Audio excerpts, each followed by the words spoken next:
Welcome back to the channel. This is Punched, and here we talk about war games.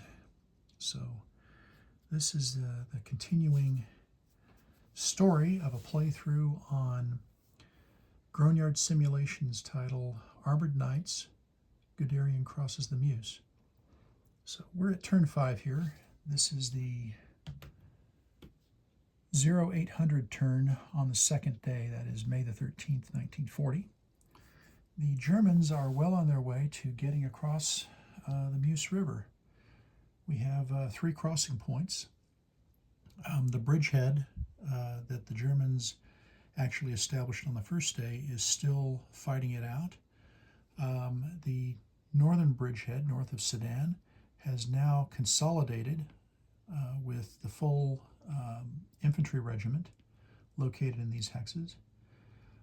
Additionally, we have, I believe it's, who is it? Right, 2nd Panzer Division has established their bridgehead here near Donchery. So the French, for their part, are doing their darndest to reduce these bridgeheads and throw them back across the river. But despite issuing some deliberate attacks here and here, 2 attacks going in, including some French armor, nothing has happened here. Additional French armor attack here. A hasty attack was beaten back with casualties here on the tanks. The one bright spot was that the French were able to finally defeat the out of supply one-step remnants of an infantry battalion at this location. So, per the rules of the game, if there is an adjacent enemy unit, then you cannot upgrade. You cannot do the upgrade process to take these rafts. These are assault rafts. That's how the units got across the river in the first place. Once you have full control over the adjacent hexes on the other side of the river, you can begin to make ferries instead. And the ferry doubles your ability to support troops on the other side of the river. And you go from ferry 1. So you go from ferry 1 in one turn, ferry 2 in a second turn, and on the third turn, you wind up with, where are we here? You wind up with a pontoon bridge. And that bridge, for all intents and purposes, is almost as good as a regular vehicular bridge. And the Panzer units are biding their time, and they can scoot across the bridge then and make things very difficult for the French. So this particular unit here, this particular crossing rather, is still contested, right? Because the French units here, it remains rafts, so not such a good situation. However, here, these rafts, if I can, there we go, the rafts right there, at the beginning of next turn in the German operations phase, they will begin to convert. They'll convert over to a ferry 1, and that is a good thing. And it turns out we have the same situation here. This is an interesting location. This is just, give me just a moment. I am not left-handed, so let me try this right-handed, and I'll put these guys back. So this little town of Vrigne, V-R-I-G-N-E, Vrigne, Meuse. It's almost uniquely positioned on this map because there is only, by the rules of the game, there is only one adjacent hex on the opposite side of the river, and that is the hex that you naturally push a unit into to establish a bridgehead. So as long as I can hold out here, I can begin to do that conversion at the start of next turn. We are at the end of the French deliberate attack phase, in turn 5, so I immediately get to convert to ferry. Additionally, I can push a couple more infantry type units across to the stacking limit. Further, since this hex has now been vacated with the retreat of these tanks, who'd have thunk it? I think the artillery perhaps chased them off. Since that has happened, I can actually swing these units around here, swing these guys around.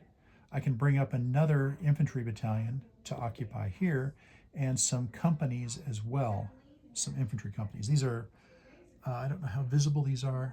There's a way to fix that. So that is a motorcycle company, as it turns out. But you can give it a dismount counter, reducing its movement. You can dismount them off the motorcycles and treat them as a company of infantry, as I understand the rules. So things are looking great for the German. It is springtime for Hitler and Germany, winter for Poland and France, if you're familiar with the show and the song. So I think in the next 2 or 3 turns, we have 1, 2, 3 more turns of daylight left. I think that we're going to see things open up here in the next couple of turns and go to perhaps a more mobile phase of this particular battle. Mobile for the Germans, not so good for the French. I guess I'll point out a few other things. So beginning to see some, let's swing this around just a bit. There we go, good, better view here.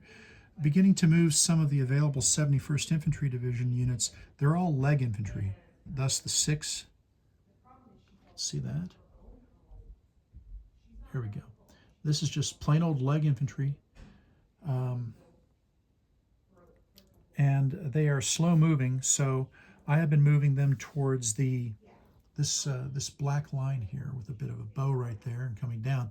That is the Ardennes Canal, and that is the next major defensive line, natural defensive line for the French. So I'm moving engineer units to be prepared to blow the bridges in this area along the canal, and I'm moving the available infantry back here as well. So that's what we've got. Kudos to the German air. They were instrumental in reducing down some of the opposing French units, getting them to move out of the downtown area so that we could make use of make this particular maneuver happen here. So that's it. That's the news for this. The Germans have taken a few casualties this turn, not many though. The dice have generally, the fates, if you will, have generally gone the way of the French. Let's see if we can do a nice little zoom in here. Yeah, that's a little bit better. Okay, so crossing right there with these 2 dismounted units is the bridgehead. Crossing right there with these 3 dismounted units. They're all half-track infantry. That's the bridgehead. For what it's worth, this red banded set of units here, that is the infantry regiment Grossdeutschland.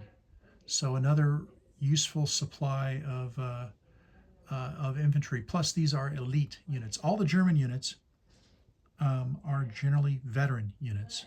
That has consequences in the game system. It turns out that the Stukas, let's show some Stukas here. The Stukas are all considered to be elite, which has consequences on the combat results table. It shifts things down by a couple of spots of improvement. So the Grossdeutschland, they are also considered to be elite, and that's going to have a significant effect.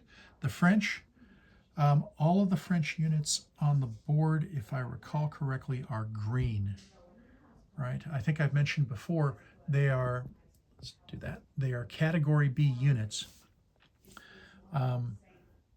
Somewhat equivalent, I think. I mean, you could think of it as, I think from what I recall, poorly trained National Guard. Nothing like what I understand our National Guard to be like. Not even the Texas National Guard of the 80s and 90s that I was rather more familiar with at the time. Um, they were fairly decently trained. So, but these French Category B units and the 55th Infantry Division in particular, the 71st had just moved up relatively recently, had been brought in to cover. Let's zoom back out. Brought in to cover some of this area here. In fact, I'm now going to go manual. Shaky cam alert. So the 71st had their regiments in this area. They were brought in because the 55th originally covered all of this terrain too, if I recall correctly. The 55th was engaged in construction of fortifications, and they had a lot of things messing them up. A lot of units were mixed and matched, and not a good thing. So a lot more construction, a lot less training, lack of familiarity with weapons and so on. That's green troops for you. So, and it's showing because they're not able to get much in the way of results, whereas the Germans, not everything is going the Germans' way. The original bridgehead here, there was a unit here in the bridgehead, and it actually took a retreat. When was it? It took a retreat, I think, in the 2000 turn on the first day and retreated back across the river. But then airstrikes vacated the hex, and it was able to come back across, and further efforts, I guess, on the part of the Germans and the Luftwaffe were able to move things around so that we could get a firm bridgehead established here. So that's it. Grognard Simulations, excellent game of Armored Knights. Guderian crosses the Meuse. This is the end of turn 5. And here's a picture of the French losses, including the entire 5 DLC. That's a division of light cavalry. They have been knocked out. Their headquarters knocked out, their units destroyed or dispersed, and they are effectively out of the game. And then you can see quite a number of French units. These are not all from this turn, but they are all from, they are all casualties. And so the Germans, on the other hand, doing much better. That's the news, and hope you liked it. If you like the video, please do subscribe. If you like the video, give me a like. If you happen to like what I'm doing on the channel, by all means subscribe. Would love to have you along for the ride, and I will keep on making these videos. Anyway, we'll see you down the road.